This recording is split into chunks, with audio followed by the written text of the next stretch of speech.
영재컴퓨터 김부장입니다. 안녕하세요. 지난 11월 5일 출시된 인텔 코어 12세대 엘더레이크 성능 다들 확인하셨죠?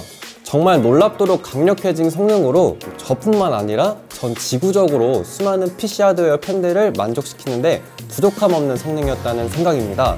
그런데 성능과는 달리 높아지면 안 되는 게 높아서 저를 포함한 많은 유저들이 우려를 하고 있는 상황인데요. 그것은 가격과 발열까지 함께 높아져 버렸기 때문입니다. 특히 발열 부분은 상당히 우려되는 것이라 오늘 영상을 준비하게 되었습니다. 인텔 코어 12세대 엘더레이크에 어떤 쿨러를 사용해야 하는지 알아봅시다.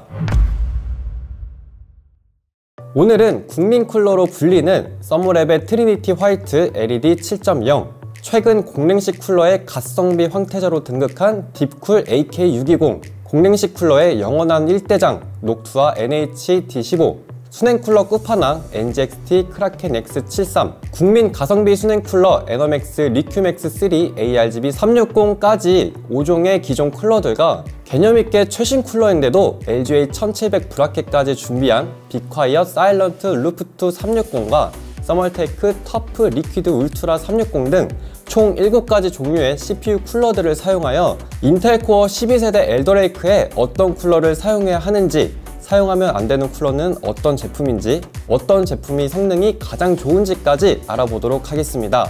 테스트 스펙은 다음과 같습니다.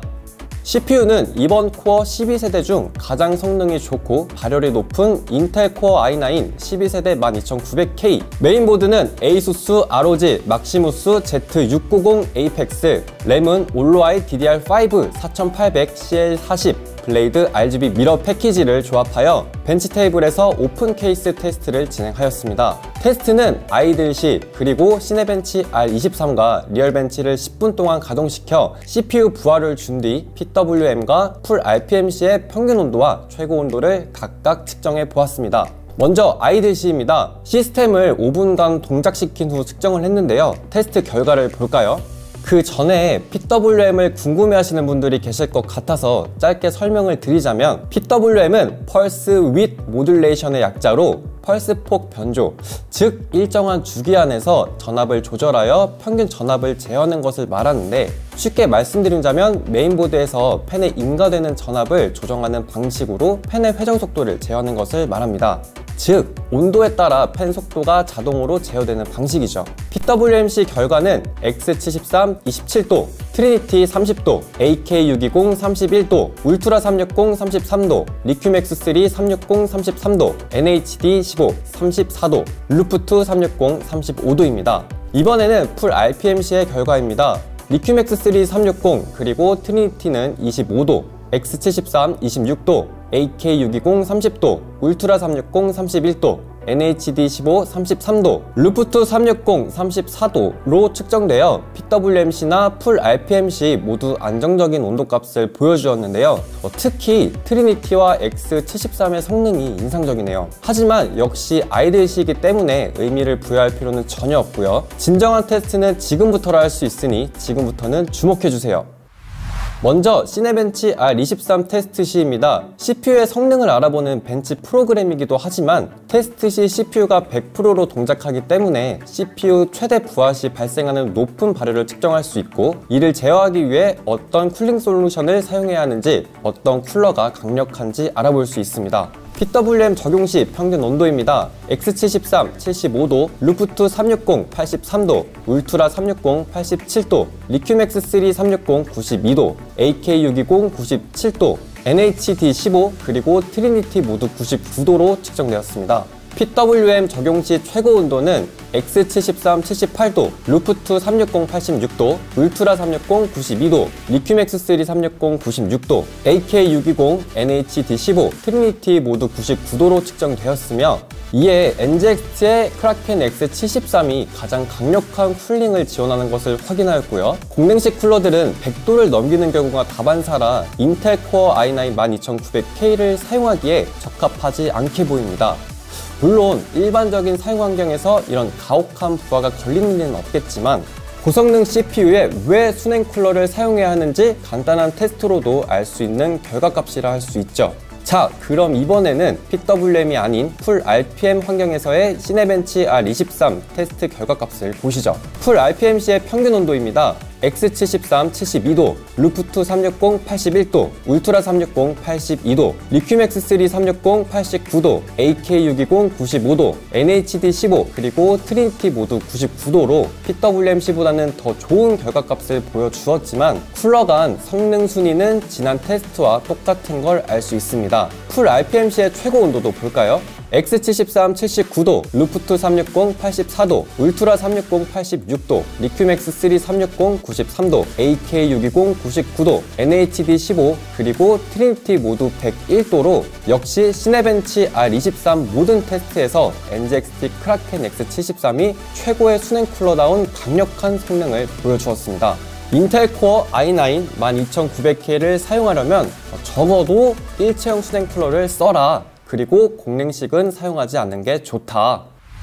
다음은 CPU는 물론 시스템 전체에 부하를 줄 수 있어 가혹한 환경에서 시스템을 실사용 시 잘 동작하는지 테스트할 수 있는 리얼 벤치입니다. 테스트는 10분간 프로그램 실행 후 각 쿨러별 12900K의 온도를 체크해 보도록 하겠습니다. PWM 적용 시 평균 온도입니다. X73 70도, 루프2 360 77도, 울트라 360 78도, 리큐맥스3 360 83도, AK620 90도, NHD 15 96도, 트리니티 100도로 측정되었습니다. PWM 적용 시 최고 온도는 X73 77도, 루프2 360 83도, 울트라 360 84도, 리큐맥스3 360 89도, AK620 97도, NHD 15, 그리고 트리니티 모두 101도로 측정되어 아까와 같이 NZXT의 크라켄 X73이 가장 강력한 쿨링 성능을 보여주었고요. 공랭식 쿨러들은 역시 인텔 코어 i9 12900K를 사용하기에 적합하지 않은 걸 알 수 있습니다. 물론 공랭식 쿨러들이 아예 사용이 안 되는 것은 아닙니다. 하지만 요즘 CPU들은 설계상 쿨링이 좋아 동작 시의 온도가 낮아지면 낮아질수록 보다 높은 퍼포먼스를 지원하도록 설계되었기 때문에 12900K와 같이 가격이 비싸고 성능이 매우 좋은 하이엔드급의 CPU를 사용할 때에는 보다 높은 성능을 얻기 위해서라도 공랭식 쿨러 대비 높은 쿨링 성능을 지원하는 일체형 수냉 쿨러를 사용하는 것이 맞는 것이죠. 하물며 70만원이 넘는 CPU를 사용하는데 제 생각에 거의 대부분의 유저들이 수냉 쿨러를 선택하는 게 일반적인 선택이 아닐까 하는 생각이기도 합니다. 자, 풀 RPM 환경에서의 결과값도 볼까요? 리얼벤치 풀 RPMC의 평균 온도입니다. X73 69도, 울트라 360 72도, 리큐맥스3 360 75도, 루프2 360 76도, AK620 87도, NHD 15 95도, 트리니티 99도로 작은 차이지만 서멀테이크와 에너맥스의 일체형 수냉 쿨러들의 성능이 시네벤치에서 줄곧 뒤져왔던 빅화이엇을 넘어서는 결과를 보여주네요. 풀 RPMC의 최고 온도도 볼까요? X73 74도, 루프2 360 81도, 리큐맥스3 360 84도, 울트라 360 87도, AK620 93도, NHD 15 101도, 트리니티 102도로 측정되어 12900K는 일체형 수냉 쿨러를 사용하는 게 무조건 좋다는 걸 확실하게 결론할 수 있었고요. 놀랍게도 공랭식 쿨러 중에서는 녹투와 NHD 15가 아닌 딥쿨 AK620이 가장 좋은 성능을 보여주어 이번 AK620의 성능이 정말 장난이 아니구나 하는 생각을 하였습니다. 워낙에 테스트 환경이 가혹한 탓에 공랭식 쿨러는 아예 사용하면 안 되는 것처럼 보이기도 하지만 실사용 시와 벤치 테스트는 다르니까요. AK620을 12900K의 CPU 쿨러로 사용해서 안 될 건 없습니다. 물론 오버클럭 이런 건 기대하면 안 되겠죠.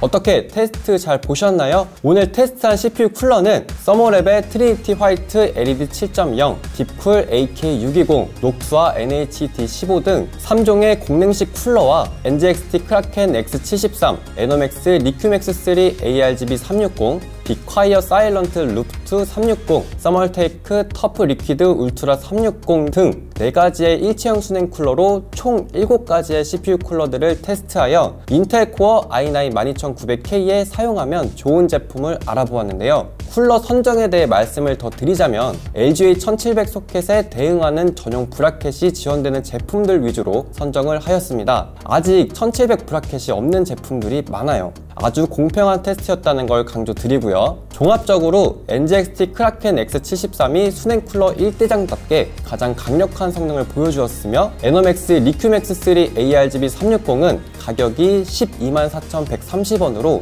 가장 저렴하면서도 다른 일체형 순행 쿨러의 성능이 크게 뒤지지 않아 가성비를 찾으시는 분들은 이 제품을 선택하시면 될 것 같습니다. 아마 많은 분들이 순행 쿨러보다 공냉식 쿨러를 사용해도 되는지에 대한 궁금증이 크셨을 거란 생각인데요. 제 의견을 말씀드린다면 저가형이나 보급형뿐 아니라 공냉 쿨러 1대장인 녹투와 NHD15도 사용을 권장드리고 싶지는 않습니다. 만약 그래도 공냉식을 사용하고 싶으시다면 이보다 더 저렴한 디쿨 AK620을 추천드리고 싶은데요. 이 두 가지 CPU 쿨러의 성능이 왜 갈렸는지 살펴보니 역시 더 커진 엘더레이크의 CPU 스프레더와 맞닿는 콜드 플레이트의 크기 때문이었지 않나 하는 생각입니다.